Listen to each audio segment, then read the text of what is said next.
నమస్తే, welcome to college TV. Good morning Telangana. College TV మార్నింగ్స్కి స్వాగతం. నేను మీ దాసరి శ్రీనివాస్.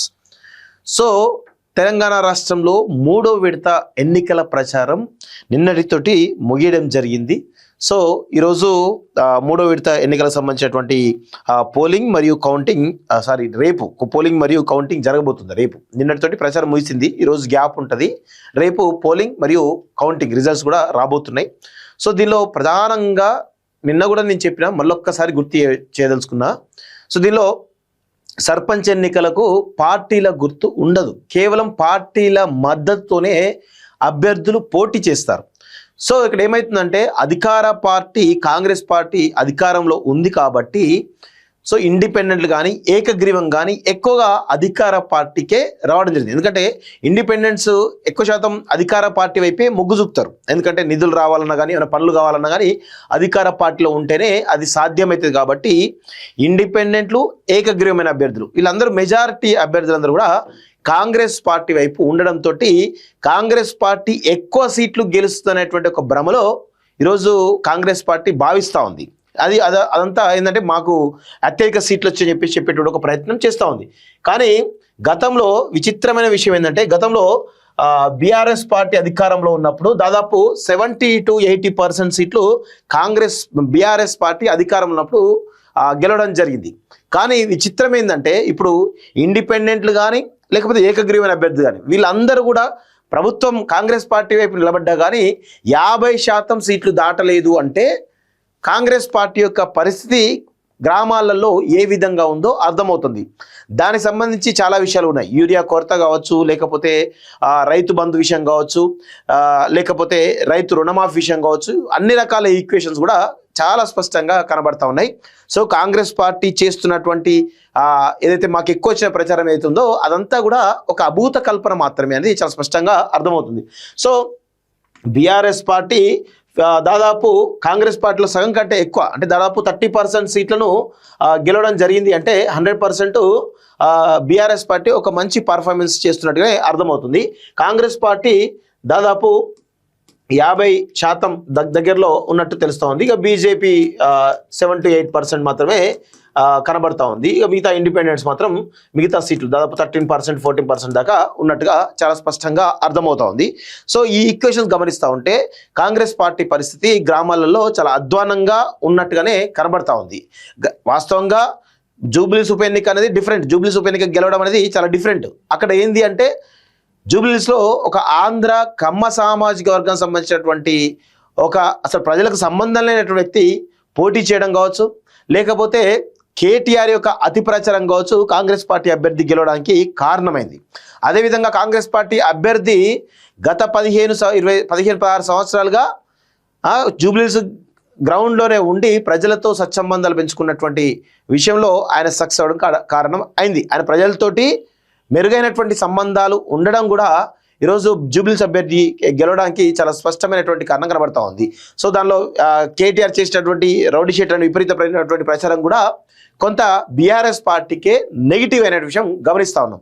సో ఈ క్రమంలో రాబోయే రోజుల్లో వచ్చేటువంటి ఇప్పుడు ఏది సర్పంచ్ ఎన్నికల్లో పరిస్థితి ఎట్లా ఉంది అంటే రేపు ఎంపీటీసీ జెడ్పీటీసీ ఎన్నికలు వస్తే కనుక చాలా విచిత్రమైనటువంటి పరిస్థితి నెలకొనే అవకాశం అయితే కనబడతా ఉంది. కాంగ్రెస్ పార్టీకి గడ్డు పరిస్థితులు ఉండేటువంటి అవకాశంగా ఉన్నట్టు చాలా స్పష్టంగా అర్థమవుతుంది. ఆ తర్వాత మున్సిపల్ ఎన్నికలు వస్తే ఇంకా దారుణంగా పడిపోయే అవకాశం కనబడతా ఉంది. ఆ తర్వాత జిహెచ్ఎంసీ వస్తే మాత్రం 100% జిహెచ్ఎంసీలో మీరు గుర్తుపెట్టుకోండి బీఆర్ఎస్ అదేవిధంగా బీజేపీ పోస్ట్ అలయన్స్లో మేయర్ సీట్ కూడా పొందేటువంటి అవకాశం అయితే కనబడుతుంది. పోస్ట్ అలయన్స్లో వీళ్ళిద్దరూ కలిసి మొత్తానికైతే జిహెచ్ఎంసీ మేయర్ సీట్ కొట్టే అవకాశం కూడా చాలా స్పష్టంగా కనబడతా ఉంది. అయితే ఇంకొక విషయం ఏంటి అంటే ఇక్కడ బీఆర్ఎస్ బీజేపీ పొత్తు ఒకవేళ పోస్ట్ అలయన్స్లో కనుక మేయర్ సీట్ కొట్టగలిగితే బీజేపీ బీఆర్ఎస్ పొత్తు అనేది 2028-29 ఖాయమయ్యేటువంటి అవకాశం అయితే చాలా స్పష్టంగా కనబడతా ఉంది. ఒకవేళ ఖైరతాబాద్ ఉప ఎన్నిక వస్తే మాత్రం 100% కొంత పరిస్థితులు మారేటువంటి అవకాశం అయితే కనబడతా ఉంది. ఖైరతాబాద్ కనుక ఎలక్షన్ వస్తే 100% దానం నాగేందర్ పోటీ చేస్తే దానం నాగేందర్కు ఖచ్చితంగా గట్టి పోటీ ఉండే అవకాశం అయితే కనబడుతుంది. అది బీజేపీ నుంచి గట్టి పోటీ ఉంటుంది, బీఆర్ఎస్ నుంచి కూడా గట్టి పోటీ ఉండే అవకాశం అయితే ఉంటుంది. త్రిముఖ పోరులో ఎవరు గెలుస్తారు ఎవరు ఓడిపోతారు అనేది చెప్పడం కూడా లేకుండా ఉంటుంది. సో కాంగ్రెస్ పార్టీ పరిస్థితి చాలా స్పష్టంగా మీకైతే కనబడుతుంది కదా. సో రేపు రిజల్ట్స్ వస్తే ఇక ఈ కాంగ్రెస్ పార్టీ పరిస్థితి ఏంటనేది చాలా స్పష్టంగా తేలేటువంటి అవకాశం అయితే చాలా స్పష్టంగా కనబడతా ఉంది. ఒకసారి థర్డ్ ఫేజ్ సంబంధించినటువంటి ఎన్నికకు సంబంధించినటువంటి ఒక అప్డేట్ అయితే చూద్దాం. మీడియాలో ఎలాంటి అప్డేట్ వచ్చిందో ఒకసారి చూసేటువంటి ప్రయత్నం అయితే చేద్దాం మిత్రులారా. 3వ విడత ప్రచారం ముగిసిందంట. రేపే పోలింగ్ ఫలితాలు వెల్లడి. గెలిచే పార్టీ మనదే, అంటే గెలిచే పార్టీ మనది అంటూ చెప్తా ఉన్నారు. పంచాయతీల్లో చిత్ర విచిత్రంగా పొత్తులు, గ్రామం యూనిట్గా పార్టీల నిర్ణయాలు, దూకుడుగా పొత్తులు పెట్టుకున్న బీఆర్ఎస్. తొలి దశ పాఠంతో 2 దశల జాగ్రత్త. ఎక్కువ చోట్ల బీజేపీతో, కొన్ని చోట్ల సిపిఎంతో, పలు చోట్ల కాంగ్రెస్ బీఆర్ఎస్ దోస్తీ. పొత్తు వ్యూహాలతో పదనెక్కిన కొడవళ్ళు. పంచాయతీల్లో సిపిఎంకు 48, సిపిఐకు 63, సిపిఐ ఎంఎల్ మాస్లైన్కు 10 స్థానాలు. 8 చోట్ల గెలుపుతో ఉనికి చాటిన టీడీపీ అంటూ చూస్తా ఉన్నాం. సో పార్టీలంటే సిద్ధాంతాలకు, భావజాలానికి వేదికలు.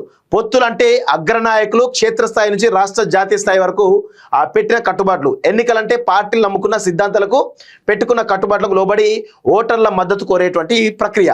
సో అయితే ప్రస్తుతం రాష్ట్రంలో జరుగుతున్నటువంటి పంచాయతీ ఎన్నికలు ఏవైతే జరుగుతూ ఉన్నాయో దానిలో చిత్ర విచిత్రాలు జరుగుతున్నట్టుగా తెలుస్తూ ఉంది. ఈ సరిహద్దులు చెరిపేశాయి. ఎన్నికల్లో గెలవడమే లక్ష్యంగా గ్రామ స్థాయిలో వర్గాల మధ్య పోరే ప్రాతిపదికగా పొత్తులు మొలిచాయి. రాష్ట్ర స్థాయిలో అధికారం కోసం కొట్లాడుకునే కాంగ్రెస్ బీఆర్ఎస్లు అనేక పంచాయతీల్లో ఎన్నికల పొత్తులు పెట్టుకున్నాయి. ముఖ్యంగా ఏకగ్రీవాల విషయంలో అధికార కాంగ్రెస్, ప్రతిపక్ష బీఆర్ఎస్ల మధ్య గ్రామ స్థాయిలో జరిగిన ఒప్పందాలే పనిచేశాయని చెప్తున్నారు. రాష్ట్ర వ్యాప్తంగా 12,000కు పైగా పంచాయతీలు ఉండగా 3 విడతలు కలుపుకొని 1,250 గ్రామాల్లో ఎన్నికలు ఏకగ్రీవమయ్యాయి. దాదాపు 10% గ్రామాలు ఎన్నికను ఏకగ్రీవం చేసుకున్నాయి. పంచాయతీ ఎన్నికల్లో ఓటర్ల ప్రసరణ చేసుకునేందుకు అవుతున్నటువంటి ఖర్చు భారంగా మారడంతో అనేక గ్రామాల్లో ఇరు పార్టీల నేతలు ఒక అవగాహన వచ్చి సర్పంచ్ వార్డులు పంచుకొని ఏకగ్రీవం చేసుకున్నారు. 3 విడతల్లో ఏకగ్రీవమైన పంచాయతీల్లో పార్టీలు ఇలా అవగాహన వచ్చినవే ఎక్కువ అని చెబుతున్నారు. గ్రామ పంచాయతీ ఎన్నికలు సాంకేతికంగా పార్టీ రహిత ఎన్నికలు కావడంతో అనేక గ్రామాల్లో ప్రధాన పార్టీలు తమ సిద్ధాంతాలను, కట్టుబాట్లు పక్కన పెట్టి మొత్తానికైతే జట్టు కట్టినట్టుగా తెలుస్తోంది. పొత్తు లాభం, పొందు పదవి. పొత్తు పెట్టుకున్న చోట్ల ఆయా పార్టీలు బాగానే లబ్ధి పొందాయి. ఉదాహరణకు ఉమ్మడి మహబూబాబాద్ జిల్లాలో 30 పంచాయతీలో బీఆర్ఎస్, బీజేపీ కలిసి పోటీ చేస్తే అన్ని చోట్ల ఆ పార్టీల అభ్యర్థులు గెలిచారు. వీటిలో 32 బీఆర్ఎస్, 3 బీజేపీ దక్కించుకున్నాయి. అలాగే ఈ జిల్లాలో అధికార కాంగ్రెస్ పార్టీ బీఆర్ఎస్తో కలిసి 9 పంచాయతీలు పోటీ చేయగా వాటిలో 8 పంచాయతీలు కాంగ్రెస్, 1 బీఆర్ఎస్కు దక్కాయంటూ చూస్తున్నాం. సో జిల్లాల వారీగా ఒకసారి ఎట్లా విచిత్రమైన పరిస్థితులు ఎట్లా ఉన్నాయో ఒకసారి చూద్దాం.